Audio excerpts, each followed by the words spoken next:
বিকাশ account থেকে সারা জীবনের লেনদেনের স্টেটমেন্ট কিন্তু আপনারা বের করতে পারবেন। একে চলে আসছি বিকাশ যে কর্নারে একটা অপশন রয়েছে, জাস্ট আপনারা এখানে ক্লিক করবেন। তারপর এখানে সাপোর্ট নামে একটা অপশন আপনারা পেয়ে যাবেন, জাস্ট সাপোর্টে ক্লিক করবেন। এই যে লাইভ সেট নামে যে অপশনটা রয়েছে জাস্ট এখানে ক্লিক করবেন। বাংলা তো আমরা এখান থেকে বাংলাটা সিলেক্ট করে নিব, আমরা এখানে কাস্টমার সার্ভিস নামে যে অপশনটা রয়েছে এখানে ক্লিক করব। হ্যাঁ বাটনটার মধ্যে ক্লিক করব, লিখতে বলতে আমি এখানে নামটা লিখে দিচ্ছি।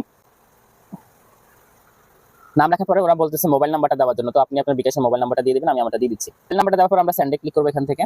ওকে, নাম্বারটা লিখে দেওয়ার পরে এখানে দেখুন আপনার চ্যাটটি কাস্টমার সার্ভিস প্রতিনিধির কাছে ট্রান্সফার করা হচ্ছে।